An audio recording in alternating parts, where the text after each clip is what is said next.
ఉన్న బంగారాన్ని విడిపించి ఆ రోజు ఆన్లైన్ రేటుకే మేము కొంటాం. Sharma gold company.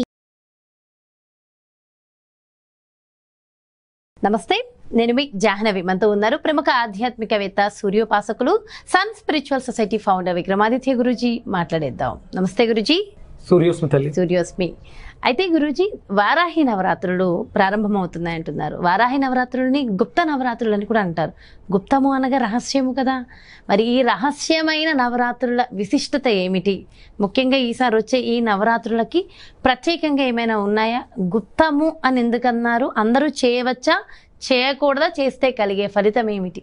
డీటెయిల్గా ఎక్స్ప్లెయిన్ చేయండి. కాశీ వెళ్ళారు ఎప్పుడైనా? వెళ్ళలేదు గురూజీ. కంపల్సరీ కాశీ వెళ్ళండి. ఖచ్చితంగా. అంటే మన జ్యోతిష్ శాస్త్రం ప్రకారం మనకి 12 రాసుల్లో రవి సంచారాన్ని అనుసరిస్తూ మన జీవన విధానం ఉంటుంది. అందులో ఒక్కొక్క రాశిలోనూ రవి ఉండే స్థానాన్ని బట్టి గంగా నదిలో స్నానం చేయడం అనేది ప్రాశస్త్యం వస్తుంది. నాకున్న ప్లానెటరీ పొజిషన్లో రవి ఉన్న చోట నాకు గంగా నదిని సూచిస్తుంది. ఎన్లైట్మెంట్ అనేది కాశీ వెళితే నా జాతకానికి నాకు వచ్చింది. ఒక్కొక్క జాతకానికి ఒక్కొక్క దర్శనం 100% ఉంటుంది. ఒక్కొక్క లగ్నం వాళ్ళకి ఒక ప్లేసు. మనకి అష్టాదశ శక్తిపీఠాలు, 12 జ్యోతిర్లింగాలు, ఇంకా ఇలాంటి క్షేత్రాలు, గణపతులు ఇవన్నీ ఉన్నాయి కదా. ఇందులో ప్రధానంగా మనకి కాశీలో 12 ఆదిత్యుల దేవాలయాలు ఉంటాయి.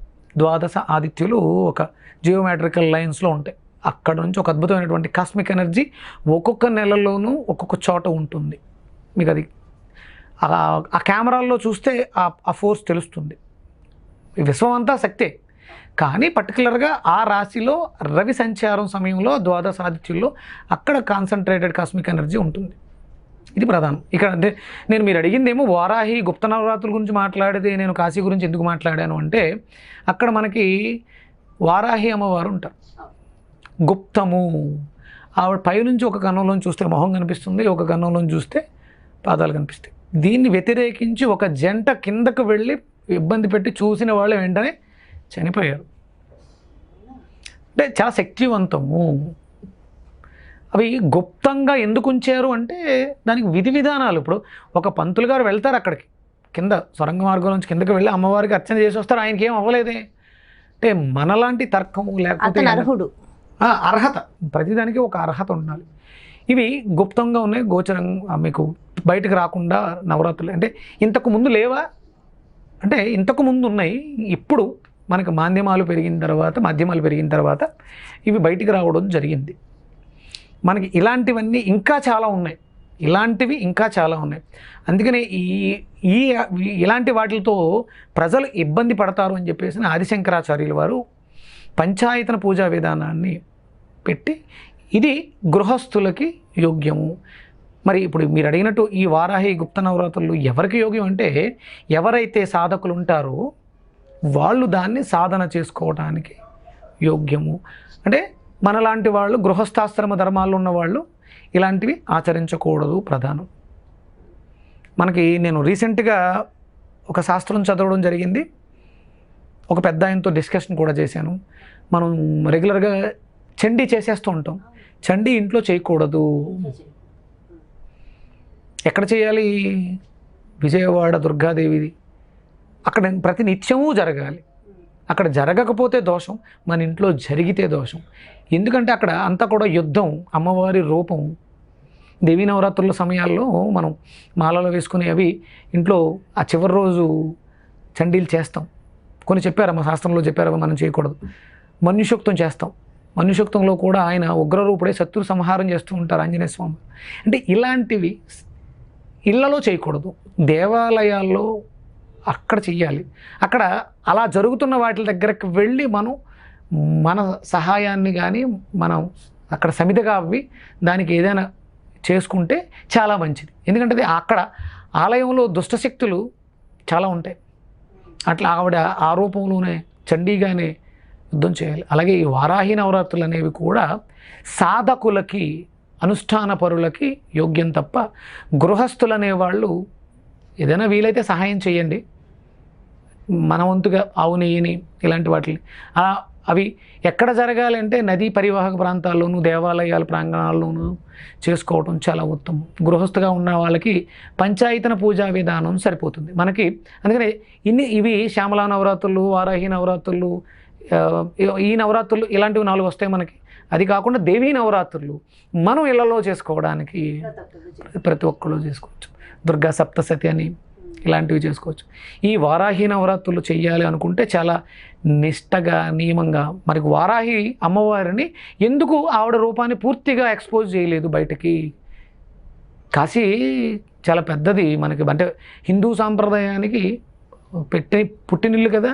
మనం హిందూ సాంప్రదాయం గురించి మాట్లాడుకున్నప్పుడు హిందువులందరికీ కాశీ నుంచి కన్యాకుమారి అంటాం, ఫస్ట్ కాశీ. మరి అక్కడ మన అమ్మవారిని ఎందుకు డైరెక్ట్గా చూపించట్లేదు మనకి?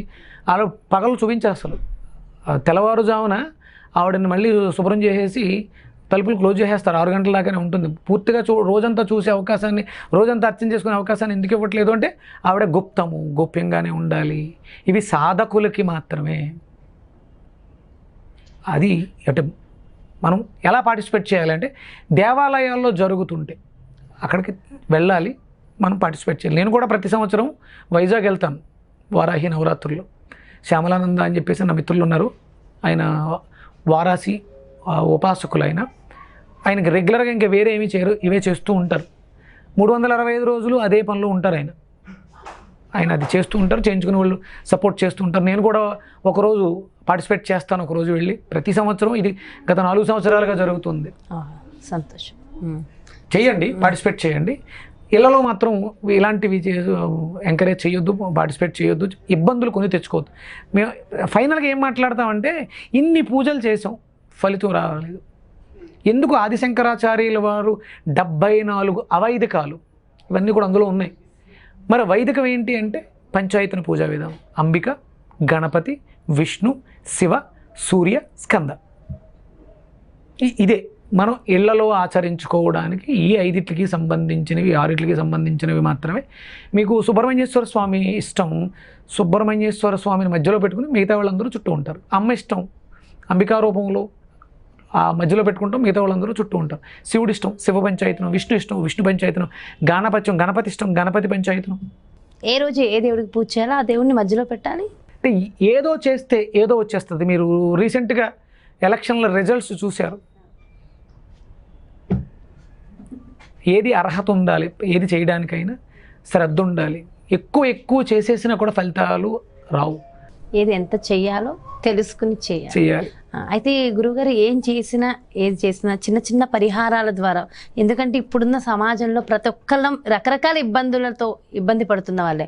అప్పుల బాధని కానివ్వండి, ఆర్థిక ఇబ్బందులని కానివ్వండి, సంతానానికి సంబంధించి కానివ్వండి, ఆరోగ్యానికి సంబంధించి కానివ్వండి, అనేక రకాల ఇబ్బందులు ఉన్నాయి.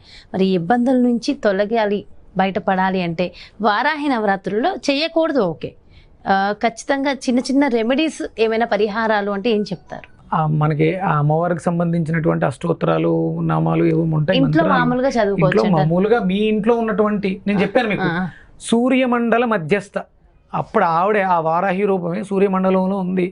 మనం విగ్రహం పెట్టుకోలేదు, సూర్యుడికి ఎదురుగుండా ఉదయం కూర్చొని శుభ్రంగా స్నానం, కాలకృత్యాలు తీర్చేసుకొని మీకు ఇష్టమైనటువంటి వస్త్రాన్ని ధరించి, ఆవిడ మనకి వారాహి బ్లూ కలర్లో ఉంటుంది అనుకుంటాను, అమ్మవారు బ్లూ కలర్లో ఉంటుంది. శుభ్రంగా మీకు ఇష్టమైనటువంటి బ్లూ కలర్ శారీ కట్టుకోండి, గాజులు వేసుకోండి, ఆ రూపాన్ని దర్శిస్తూ సూర్యమండలంలో అష్టోత్తరాన్ని చదువుకోండి. మనం ఇంట్లో చేయం, పైన టెర్రస్ మీదకి వెళ్తాం, సూర్యుని చూస్తూ చేస్తాం. ఆ 9 రోజులు ఇది మనకి ఆషాఢంలో వస్తుంది. ఆషాఢం ఒరిజినల్గా నా లెక్క ప్రకారం ఏంటంటే లక్ష్మీ ఉపాసనకి, లక్ష్మీదేవి ఉపాసనకి శ్రేయస్కరం. నేను ఇంతకు ముందు కూడా చెప్పినట్టు గుర్తు, అందరం శ్రావణాన్ని చేస్తాం, కానీ ఆషాఢంలో చెయ్యాలి. ఆషాఢంలో లక్ష్మీదేవిని కొలిస్తే శ్రావణంలో భాగ్యాన్ని ఇస్తుంది. అవునా? ఆషాఢంలో కొలవాలి. అంటే నేను నేర్చుకున్న ఒక శాస్త్రం ప్రకారం ఆషాఢం లక్ష్మీదేవికి చాలా విశేషంగా ఉపయోగపడుతుంది. అష్టసిద్ధులు కూడా సిద్ధిస్తాయి. ఆషాఢ మాసంలో నేను ఒక ఉపాసన పెడుతున్నాను. 30 రోజులు కూడా దీక్ష చేస్తే మనకి అనిమ, లగిమ, మహిమ, సిద్ధులు, ప్రాకామ్య ఇవి ఉన్నాయి కదా, వీటిల్ని సాధన చేయడానికి అనువైనటువంటి సమయం. సన్ స్పిరిచువల్ సొసైటీ నుంచి లైవ్ ఇద్దాం. ఓకే, తప్పకుండా గురుగారు. ఆ సాధన ఎలా చేయాలి? చిన్న చిన్న విషయాలు అంటే మన సబ్ కాన్షియస్ యాక్టివ్ అయ్యి చిన్న చిన్న విషయాలు మనం అంటే ఎవరికో నీ జీవితం నాకు కనపడిపోయి నువ్వు ఇలా చేయబోతున్నావు అలా చేస్తున్నావు ఇది కాదు. అసలు ముందు నా జీవితం నాకు తెలిస్తే నాకు ఏం జరగబోతుందో తెలుసుకుని దాన్ని సరిదిద్దుకుంటే చాలు, మీ జీవితాలు దిద్దక్కర్లా. అందుకని ఎవరికి వాళ్ళు సాధన చేసుకోవడానికి ఆషాఢం అనువైనటువంటి యోగం. ఇవన్నీ తెలియనివన్నీ చేసే కన్నా ఇప్పుడు అప్పుల్లో ఉన్నామమ్మా, వారాహి నవరాత్రులు చేయాలి, ఒక రోజు పార్టిసిపేట్ చేయాలి, ఎక్కడో కార్యక్రమం జరుగుతుంది, ఓ 25,000-30,000 అప్పు చెయ్యాలి కదా. ఎందుకు ఇంత ఇబ్బంది?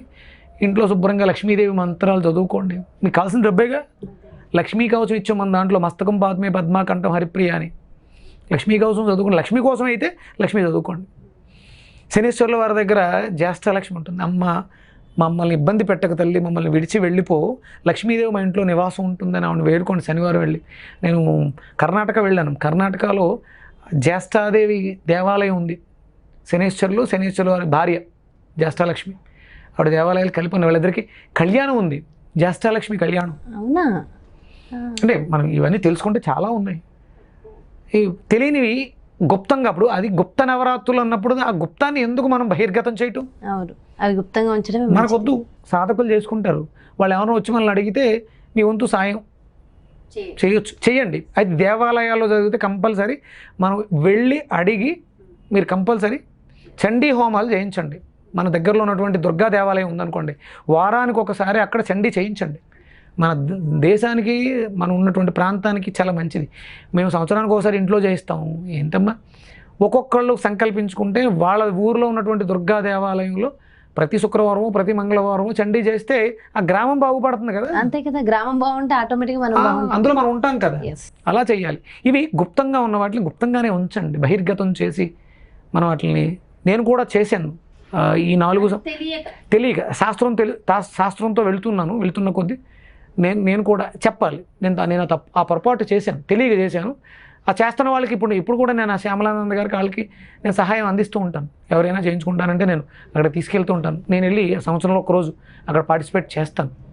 ఇళ్లలో మాత్రం దయచేసి ఇటువంటి కార్యక్రమాలు పెట్టకండి. చండీ చేయించుకోవాలనుకుంటే దుర్గాదేవి దేవాలయం దగ్గరికి వెళ్ళి వాళ్ళతో అడిగి వాళ్ళని చేయమని చెప్పండి. మీ వంతు సహాయాన్ని దేవాలయాలకి ఆవునేతి రూపంలో, సమిధల రూపంలో మనం కంపల్సరీ మన ధర్మాన్ని మనం కాపాడుకోవాలి.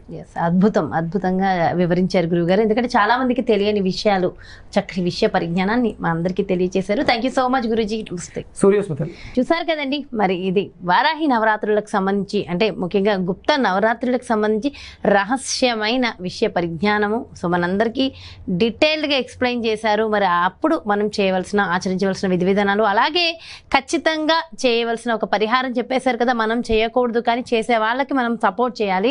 సో ఖచ్చితంగా మీ దగ్గరలో ఉన్నటువంటి దేవాలయానికి వెళ్ళి తోచినంత సహాయం కాదు, అసలు దీన్ని ఏమనొద్దు, ఆ అమ్మవారు మనకిచ్చింది, ఆ అమ్మవారికి మనం తోచినంత ఇచ్చినంత మాత్రం చేతనే అదే చక్కటి పరిహారం. ఇంకా చక్కటి పరిహారాలు కూడా గురువుగారు అందించారు కాబట్టి ఇవన్నీ కూడా ఫాలో అయిపోతే అందరికీ ఉన్న సమస్యలన్నీ తొలగి అష్టైశ్వర్యాలు సిద్ధిస్తాయి. ప్రత్యేకమైన కార్యక్రమంతో మళ్ళీ మీ ముందుకు వచ్చేస్తాను. నమస్తే.